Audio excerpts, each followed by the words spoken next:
All righty. Well, I appreciate everybody jumping in today and joining us for another webinar. My name is Craig Brandt. I'm Director of Business Development here at ArchitectNow. I know a lot of people have joined our previous webinars, and I appreciate everyone who has returned here. Today, we've got a little bit of a different one than our recent ones in the past few months. A lot of them have been focused solely on AI workflows and coding, and today we wanted to talk a little bit about AI governance, security, and Microsoft licensing with the fiscal year coming to an end at the end of the month here for Microsoft. Lots of changes coming on licensing, and that is a big part of what we do at ArchitectNow. The entire other side of our business, which we do managed services, and then we also are what we call a CSP, where we resell Microsoft licensing to our clients. And we have Joe Harris, who's our Director of Managed Services. He is the one that leads that side of the business. So we wanted to get on and talk a little bit about one, AI governance, how to make sure that you are keeping everything secure in the world of AI with Copilot and things of that nature, and things that you should know about. And then also a lot of the changes that are going to be coming that we know of right now. Some of them we will be finding out in the next month or so, but things that we know that are coming here in the next couple of weeks, and then also some changes that have already been made in the licensing world. So again, my name is Craig. I'm going to pass things over to Joe Harris, who is our Director of Managed Services, and he will get us kicked off with this webinar. Thank you. Hey, everybody. Welcome and thank you for carving out time today with us. I really do appreciate it. Let me tell you what this session is going to be all about. There are basically two deadlines bearing down on all of us as Microsoft customers right now at the same time. Like Craig was saying, Microsoft's fiscal year closes June 30th, and price changes and list prices go live July 1st.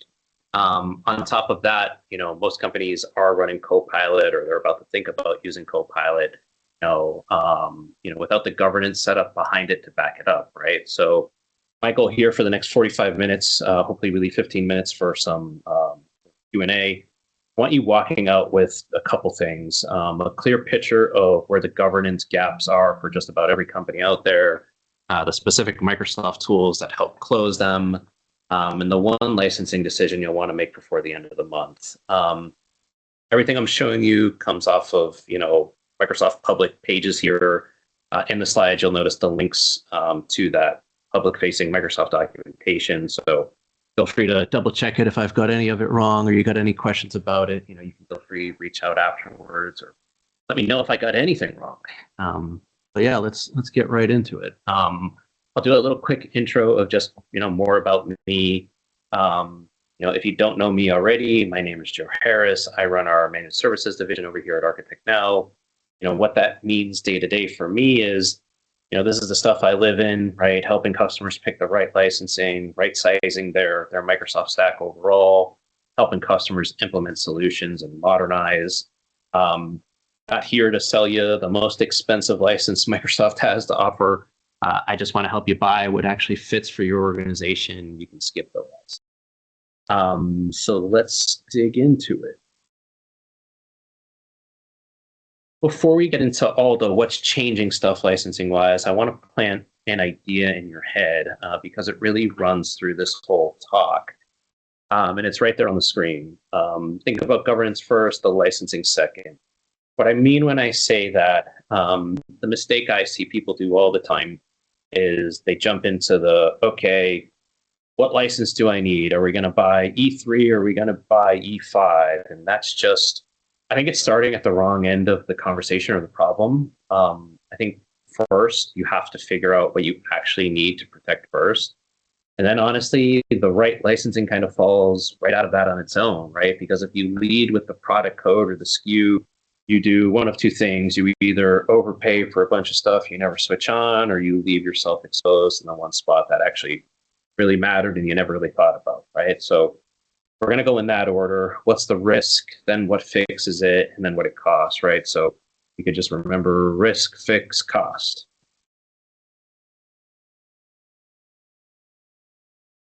So here's the actual roadmap for our time together. I'll talk about two clocks, the two deadlines, and exactly what's changing on them, and then the governance gap that Copilot quietly opens up in pretty much everybody's tenant. We'll get into Purview. which is really the heart of how we keep our data safe in the age of AI and the Microsoft tool stack. That includes not just things like Copilot, but ChatGPT and Claude, the licensing decision when we think about it. And I've considered the business plans in here too. It's not just, the enterprise, E3, E5, or E7 licensing Microsoft is talking about. My goal is that you come out with a list of what you actually need to do before the month is over. So, like I said, there's 2 clocks. They really impact everybody, whether you can take advantage of these 2 deadlines or not. They'll impact everybody. The way they'll impact everybody is, on June 30th, Microsoft's fiscal year ends. That's the last shot that we'll get, as customers and as a partner to, a good partner for our customers to get year-end incentives on licensing, any deals, any price locking needs to get done on June 30th. Right now, there still are incentives. There is price increases here that gets into clock 2. Clock 2 is July 1st. That's when the prices actually go up. You can see some of the numbers right there. Microsoft 365 E3 is going to go from a retail price of $36 to $39. That's about an 8% jump. E5 goes from $57 to $60. Office 365 E3, don't get that confused with Microsoft 365 E3, jumps about 13% to from $23 to $26. One thing that I want you to keep in mind here too is Microsoft's not just changing the pricing here. They are adding things to some of these bundles as well. There's more security, there's more device management tools. So yes, it's more expensive, but they are giving you something for it. They're not just jacking up the price and not giving us anything. What we really need to be asking ourselves is, well, what am I getting using the stuff that I have? What's going to be different come July 1st or August? I think they'll make the changes to the licenses. But do I have, the governance pieces switched on? And just are you using what you're paying for, right? The thing here is if you renew before July 1st, you can lock in today's pricing for the whole, next 12 months or 3 years, whatever that term is that you buy. And if you miss it, you reprice at the higher rate at your next renewal, whenever that renewal is. I'd say this is super important for those that are currently on month-to-month licensing with Microsoft, right? First thing is you're not getting the advantages of better pricing that annual commitment terms give you. But not only that, you'll end up paying more and could miss out on some. If you don't change anything other than annually commit before July, you'll save some serious money. So if you're month to month, if you don't know if you're month to month, we can help you figure that out. But it's got to be on top of your mind. So I just mentioned, they are packing more things into these plans. What does that really look like? If you're on Microsoft 365 E3, you're going to get Microsoft Defender for Office 365. I think Plan 1 is included in it. That's good email security, anti-phishing, safe links, the works. That used to be a paid add-on. You could buy it separately. Plus, you're getting some Intune device management tools like remote help. If you're on E5, on top of all of that, they're packaging in Security Copilot now, which is their AI security assistant, plus a couple more pieces like Cloud PKI. If you're on the business plans, they're actually adding another 50 gigs of mailbox storage to mailboxes, which is really nice. And the same Safe Links protection suite as well, so the Defender for Office capabilities. It's a nice, I think everybody's getting an upgrade to Copilot Chat, so it can now see like your inbox and your calendar, pull in the Word, Excel, and PowerPoint agents. So like sort of some more functionality of what like Microsoft 365 Copilot, that license itself would give you. It's enabling some of that features in some of the business plans as well. So yeah, it's more money, a little bit, but you're getting something for it. So, let's just make sure, come that time, review what those things are, you turn them on if they're not turned on. Some things won't turn on automatically. You'll want to, do those things. So just be aware of them. That's the money piece of things that I wanted to get out of the way. What we really need to be thinking about collectively in this age of technology with AI is, whether you turned on Copilot a year ago or you're flipping it on next month, most people's governance didn't keep pace with it, right? And what most people don't realize about Copilot is I hear this concern all the time. It doesn't give anybody any new access to anything that they didn't already have, right? It just uses the access they already have. The problem is all those share with everyone links in SharePoint, all those wide open SharePoint sites. Trust me, everybody's got them somewhere for something. Copilot can now just read all of that, summarize it, and hand it right back to users that query about it really quickly. Where before, maybe it was wide open to everybody, but no one knew where it was. They didn't know the site name. They didn't know how to get to it. Copilot just makes that easier, right? So, and that's just Copilot. Your team is already using things like ChatGPT and Claude or Gemini on their own, right? Totally outside of the IT team's knowledge, with zero record of who did what, where. Just like the slide title says, I don't think the question is your Copilot governed or just on? I think people have been using AI, whether it was Copilot or something else. It's, have you really been governing it? Well, the answer for most people is they really haven't. So how do you actually govern it? When we sit down with customers, it pretty much always comes down to these same 4 gaps. The first one's oversharing. Talked about that a little bit, just too much stuff open to too many people. And the fix for that is SharePoint Advanced Management, plus Purview's data security posture management tool for AI. The good news here is if you're actually buying Copilot licenses, that's built into it, right? So that functionality exists. You don't have to pay anything else for that. So if you bought, just one Copilot seat, you already own that fix for the whole tenant, right? The other one is unprotected data. That comes down to using Purview for sensitivity labels and data loss prevention. The third is, of course, I know this well, shadow AI, shadow IT in general, I'll call it, audit trails for stuff. You can sniff out a lot of shadow AI, shadow IT stuff that people are doing that you might not know about using Defender for Cloud Apps. That'll surface, tools that people are using on their work computers that you might not have known about. There's the Purview audit stuff that I was just talking about, and e-discovery. The fourth is ungoverned AI agents just in general, right? If people are making AI agents in the tenant and not being reviewed, or there's not a process for that, that's where Entra agent ID comes in and the compliance manager.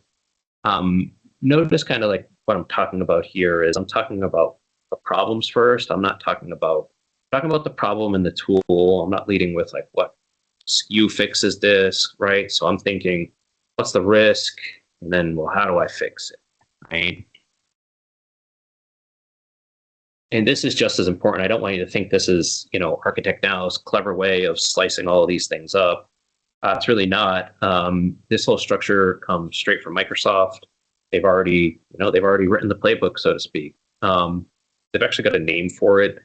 It's called the Copilot Control System, and it's built on 3 pillars: secure and govern, manage and measure. You could say that's 4, but secure and govern is 1.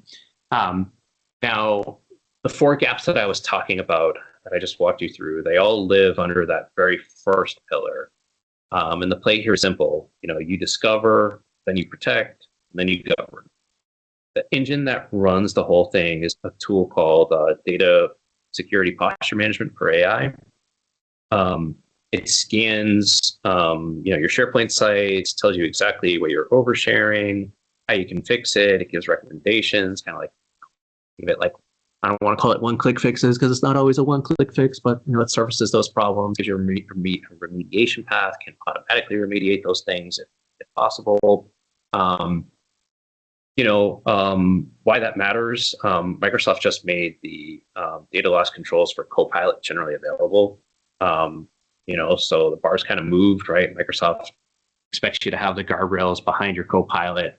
So when I talk about this stuff, it's not just like, our opinion on how to handle these things. It's Microsoft's laid out the framework, the playbook, the tooling. They really started to help customers more like really get a handle on, better governance. Also without selling, necessarily or add-on licensing.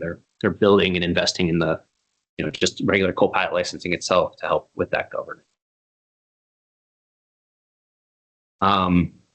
So what's the fix overall, right? And, Purview comes into the conversation here, Microsoft Purview.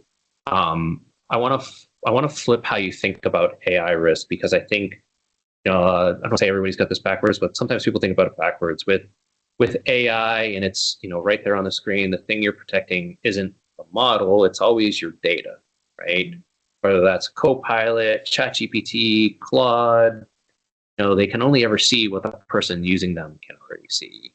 So the risk was never really the AI itself, it's your data, and it's who has access to it, right? So Purview is the one place where you can actually see your data, set up labels for it, protect it, have the audit trail, prove what happened to it.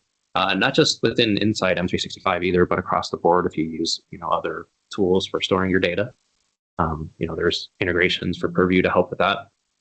So what does Purview actually do for you?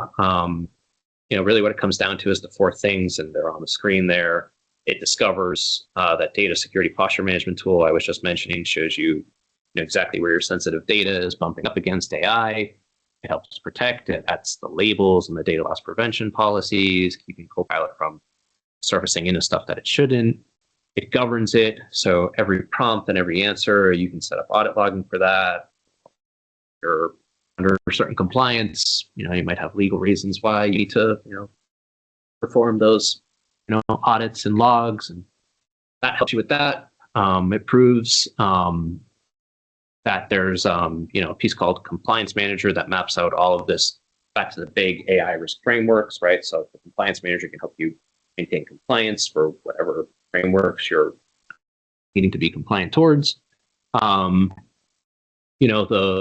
Just to clarify, the full-blown version of that discovery tool is an M365 E5 feature. Some of the basic prompt protection actually goes into the E3 licensing world. So, some of this is just part of flipping on a switch you already own. Some of it is, if you're going to use, the cat's meow, you're going to need to buy E5. That gives you the flagship security and all this Copilot Studio control plane stuff. It's here's what it actually looks like, right? This is a screenshot from the Data Security Posture Management for AI dashboard. It's right inside the Microsoft portal. You can see it right there. It's flagging where you might be oversharing. It's got those one-click recommendations. There's even one specifically for governing ChatGPT. And then down at the bottom, it's charting how much people are actually using those AI tools. So it's not theoretical. It's something you can start using, getting into, helping govern AI within your organization.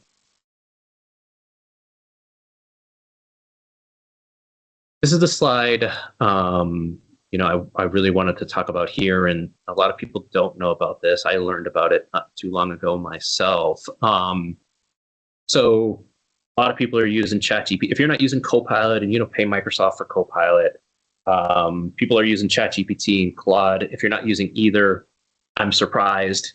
But up until this point, it was kind of I don't say a complete blind spot, but people kind of just did whatever they wanted with AI, and IT couldn't really govern it to any degree. That's not really the case anymore. So for ChatGPT enterprise models, that's on the left side there. You can connect your enterprise workspace Purview together to start, flagging sensitive data going in. It pulls the prompts and the answers right back into the audit logs and M365. Then on the right for Claude, this one just came out in May, I believe. There's a connector that pulls in the Claude conversations, the file uploads, the admin activity, all that into audit logs for governance. And of course, people are trying to use sensitive data or move it around in there. It won't work for them. This covers the it covers the enterprise and business versions of these tools, right? This isn't going to stop, Johnny from signing up for a personal ChatGPT account and trying to use it, right? Like, Purview will integrate with those enterprise version of those tools. The way you catch Johnny signing up for his own personal ChatGPT account and moving data into it is with Defender for Cloud. That'll surface, people doing that sort of stuff. So just a different mechanism of governing it, but the biggest takeaway here is, all this now lives in Purview. And I don't know for certain that this would require E5 to use these connectors. I can double check on that and read that article there. It might, but that would be one of the biggest. If there's a reason you'd buy E5 these days, it's for this governance capability here, because most people are using third-party AI if they're not using Copilot. So decisions, right? The three big tiers are obvious. After July, E3 is going to $39. That's the foundation of all this: the labeling, the data loss prevention, auditing, the searching. E5's at 60. You're going to 60. That's the governance layer. This is the one that actually closes most of those AI gaps we just walked through: the automatic labeling, the data loss prevention for Copilot, the insider risk, the ChatGPT Claude monitoring, all of that. And then there's a new E7 license, Microsoft's brand new top tier suite.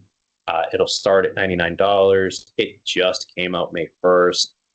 You could look at it as like the whole enchilada. It's E5 plus Copilot plus the agent tools plus the identity suite. If you bought all those pieces separately, I think it would cost you like $117 or so. So E7 saves you about 15% if you were to buy E5 and then all these other pieces. So my honest take, don't buy, don't license by the org chart necessarily, right? It's probably not the case that everybody needs E5 or E7, but anybody touching sensitive data with AI does. So you mix and match on it here. I'd say one, really important thing here is that, you just have to be careful about what those other users are doing if they don't have the same level of licensing. For example, user 1 E5 license can unlock a lot of other benefits that those users might use. So you got to just make sure you're in compliance with Microsoft's terms and conditions about how all that stuff works. But you can have mixed licensing. You just got to scope the policies and the access and what benefits those users are getting. Otherwise, no one wants to be on the bad side of a licensing audit. What else here? That's the gist of E3, E5, E7. If you're thinking about any of those licenses, you'll want to get these taken care of before July 1st. Those prices are going up. We were just talking about enterprise licensing, but not everyone needs the enterprise licensing. You're on the business plans; it's totally fine. Here's how that kind of shakes out for you. There's still small price increases. Business Basic goes from 6 to 7. Business Standard goes from $12.50 to $14, and you get a little bit more out of it, right? There's that more storage, the link protection stuff we were talking about. I know a lot of people use Business Premium. Good thing about this is that price isn't actually going up. It can, Copilot runs on Business Premium too. So everything we've been talking about with AI applies still the same way. There's the Purview suite for Business Premium. It's about $10 a user. It gets you the data loss prevention, the labeling, the insider risk, the governance stuff. That full data security posture management for AI dashboard. That still, I believe, requires E5 or I think E3 plus an E5 compliance piece to it.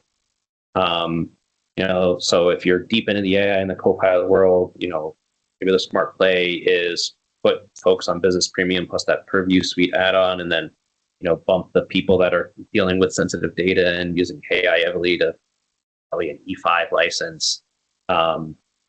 Remember what I said, though, scope those E5 features to only those people so you stay on the right side of the compliance world. Definitely stuff to think about here from the business side. I see a lot of people using business premium and adding, Entra ID and like other Defender for Office, add-ons to it. This Purview suite for business premium, that $10 a user license a month, usually gets you Entra ID P2 licenses, gets you Defender for Office P2 licensing. If you bought all that together, it would cost you more than $10, right? So just something to think about.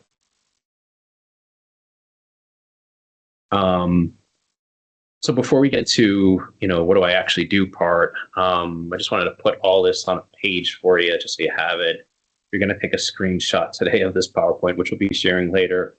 Take a screenshot of this one. On the left, you've got the gaps, the oversharing, the unprotected data, the shadow AI, ChatGPT, and the clouds of the world.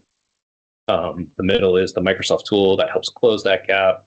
Right column is the lowest license that actually helps include those tools to help close that gap so you can see at a glance. Some of this you already own just by having Copilot. Some of it's E3. Most of it, but most of the real governance lands at E5 or that business premium Purview add-on. The note at the bottom, that's scope that to the users that need it. A lot of these features, run across the tenant, right? So just don't drop that one E5 license in and try to get the whole company. Just reiterating the compliance need there, Microsoft licensing rules. So it's a good slide to take a picture of. If you remember anything, remember that. So now if you start to think about what you want to buy, let's talk about how it actually gets locked in, because this is here is the slide that you spent the time for today, right? If you're keeping your seats, and most of you might be, there are two different ways to lock in the savings, and the great part is they stack right on top of each other. The first is the price lock. If you can renew before July 1st, you will hold today's pricing, whatever that pricing you end up getting, for the whole term of that, right? Again, whether that's 12 months or 3 years. Some of the Microsoft licensing you can get even on 3-year term commitments now, even while everything's still going up in price. If you're paying month to month, like we were talking about right now, you're probably paying about a 20% more than you would even if you just were to annual commit for the same licenses. So if you're going to keep it for the year, just moving to an annual commit drops that premium. When you stack them, somebody on month to month who switches to a prepaid annual before July 1st, you're going to save the 20% and lock in the pricing that whole term. I guess just the only caveat to going annual for those that are monthly, when you commit to an annual license and you say, hey, I'm going to buy 20 annual licenses, you're committed to at least those 20 seats for that whole term, whether that's an annual term or a 3-year term. So some organizations might have 20 full-time employees, and they know they have 5 or 10 contractors come in and out through the year. Maybe you buy 18 full-time licenses for those 20 people, and the rest you do month to month. People come, people go. You can reduce the month-to-month licensing. That's what I usually advise people on, just so they're not stuck there. 2 years into their 6 months into their term with 5 more licenses than they really needed, and the cost savings is out of the window, kind of thing, right?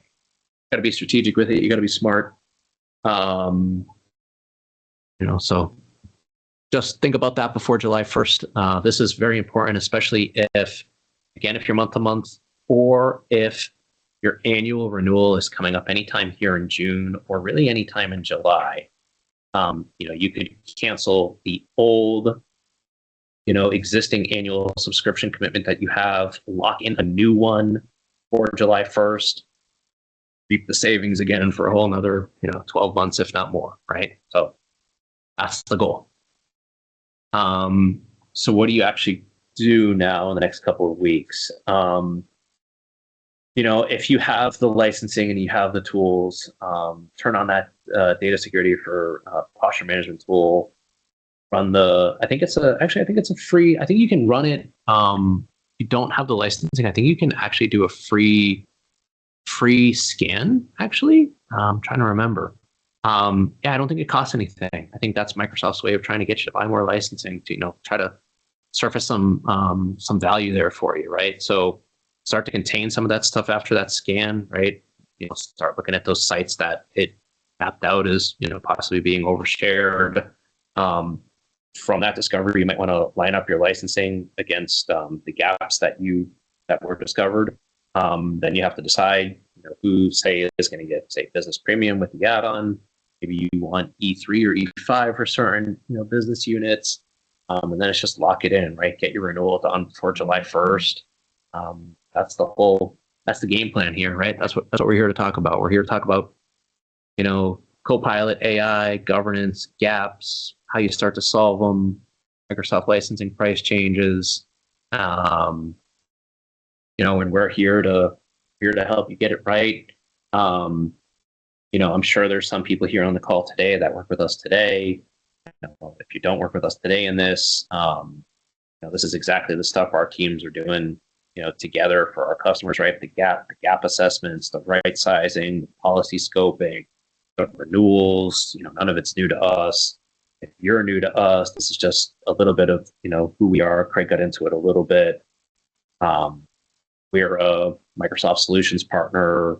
We have multiple designations, specializations, in data and AI, digital app and innovation, infrastructure, the AI apps on Azure specialization. We also actually are one of the few partners in the world that will be moving into Microsoft's unified support program. It's kind of like an alpha program over there at Microsoft.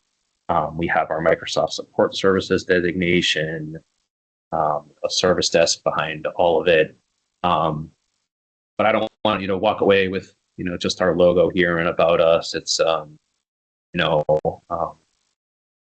about the information I gave you here in the slide and the talk. And, you don't have to do it alone.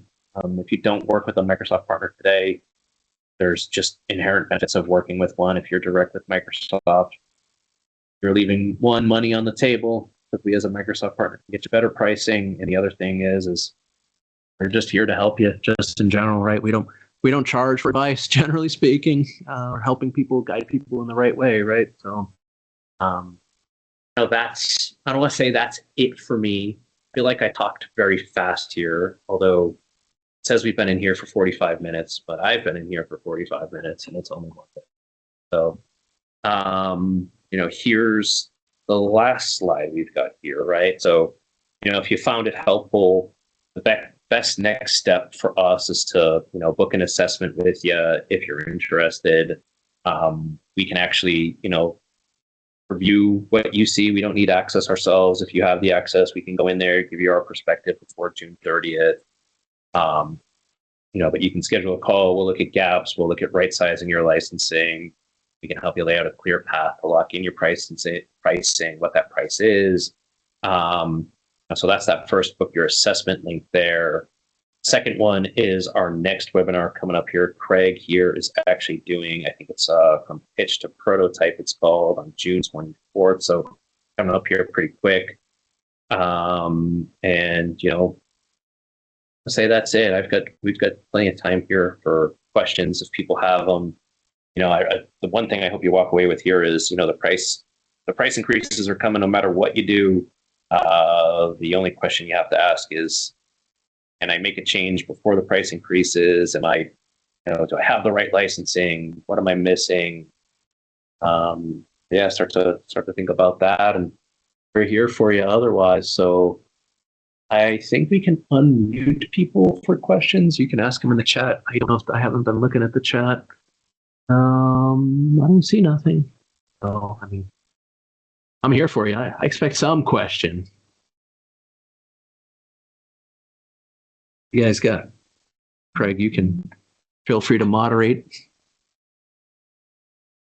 Yeah, if anyone does have any questions, feel free to drop them in the chat.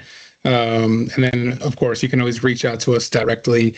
Like Joe said, we do have the free Microsoft 365 licensing assessment. So if anyone is interested and they are either paying direct to Microsoft right now, or they're already working with another provider and they want to get a second opinion or have us kind of take a look at how things are set up currently and see if there's some ways to optimize it, feel free to just scan that link right there. It'll also be in the follow-up email, but you can jump on with myself and Joe for 30 minutes and kind of talk a little bit about your environment, your setup, and see if there's a way for us to help you there on the licensing side of things. And then, as Joe said, I do have a webinar coming up in 2 weeks from now. It'll be on June 24th. It's called AI Strategy Before AI Spend, Planning Your Rollout. Don't gamble on it. It's about how to plan a AI rollout properly and how we kind of go about it with our clients when we have customers that want to start thinking about some AI projects and how to do it the right way so that you go from idea to deployment without as many hiccups and you got a product that's actually working at the end of the day. So make sure to join that one as well. But as Joe said, if you have any questions, feel free to drop them in the chat, and then if you don't want to drop them in there, you can always reach out to us or schedule a call. More than happy to jump on there. Then if you see us on LinkedIn or anything like that, we'll be putting some content out as well around this stuff. But it's a little time sensitive, right, with the deadline coming up at the end of the month when Microsoft closes out their fiscal year. So it always changes, and we just wanted to make sure that everybody was aware of some of the changes coming up and to help you kind of prepare. And obviously, one of the big things now is making sure that you're secured with AI and making sure that everything is governed and you got everything set up properly. So I haven't seen any questions come through. So I think we can jump off here, but like I said, please reach out if you have any questions. Keep an eye out for a follow-up email from me from this webinar, and I'll send over some additional resources as well for the upcoming one. And then if anybody is in the St. Louis area, we do have an event coming up in the next couple weeks on June 25th. It's Agent Con, where you can come out. It's at UMSL over in St. Louis. You can come out. It's around agentic development and all the different types of stuff around agents. So please feel free to check that out. That'll also be in the follow-up email. Appreciate everyone for joining us today, and I look forward to hearing from you. Thanks, everybody.